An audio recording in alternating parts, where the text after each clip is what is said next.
IVF यानी कि in vitro fertilisation, जिसे आम भाषा में टेस्ट ट्यूब बेबी भी कहा जाता है। आईवीएफ मेडिकल साइंस का एक मिरेकल है जो हेल्प करता है निसंतान दंपतियों को कंसीव कराने में। आईवीएफ के मेन प्रोसीजर होता है महिला के शरीर के बाहर अंडाणुओं और शुक्राणुओं को निषेचित करना, जो कि आमतौर पर नेचुरली महिला के फैलोपियन ट्यूब में होता है। तो आज हम बात करेंगे विस्तार से कि आईवीएफ होता क्या है और कैसे किया जाता है। तो आईवीएफ के कई सारे चरण होते हैं। मेन इसके 3 मुख्य चरण होते हैं। सबसे पहला चरण होता है कि हमें अंडाशय से अंडों को विकसित करना। फिर सेकंड स्टेप में आता है कि अंडाशयों से अंडाणुओं को छोटे से शल्य चिकित्सा द्वारा हमें बाहर निकालना। और तीसरी चरण होता है उनको मिक्स करना स्पर्म्स के साथ, जो शुक्राणु होते हैं हस्बैंड के, उनके साथ मिक्स करना। और फिर चौथा चरण होता है जो भ्रूण तैयार होता है उसे महिला के गर्भाशय में स्थापित करना। तो मैं आपको डिटेल में बताऊंगी कि कैसे हम इस प्रक्रिया को करते हैं। तो सबसे पहला स्टेप है अंडाशय में अंडाणुओं को विकसित करना, यानी कि ओवरीज में एग्स को डेवलप करना।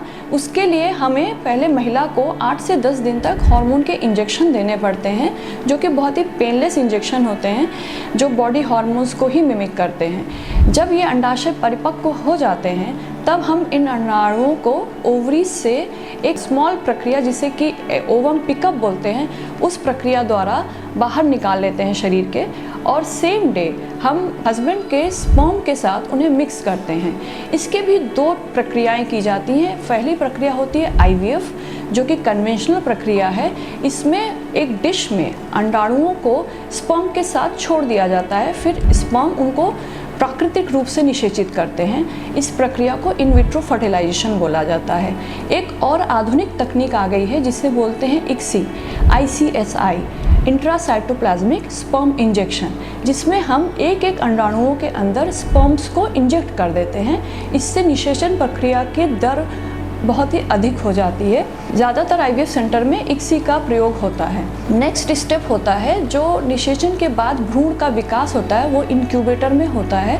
अगर हमारा सारी कंडीशंस फेवरेबल हैं तो हम उसे महिला के गर्भाशय में 5th डे या 3rd डे स्थापित कर देते हैं। या फिर अगर हमें फेवरेबल कंडीशंस नहीं लग रही हैं तो हम उन एम्ब्रियोज़ को, उन भ्रूण को फ्रीज कर देते हैं और उन्हें नेक्स्ट मेंस्ट्रुअल साइकिल में सारी सिचुएशंस को फेवरेबल बना के तब स्थापित करते हैं। तो ये पूरी आईवीएफ की प्रक्रिया अंडाशयों में अंडाणुओं के विकास से लेके भ्रूण को महिला के गर्भाशय में स्थापित करने तक होता है।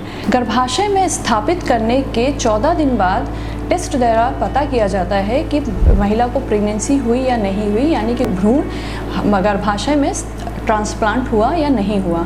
उसके बाद अगर पॉजिटिव प्रेगनेंसी आ जाती है तो फिर उस प्रेगनेंसी को एंटीनेटल केयर के थ्रू हम लोग आगे कंटिन्यू कराते हैं और नॉर्मल प्रेगनेंसी केयर की तरह फिर उसकी केयर की जाती है।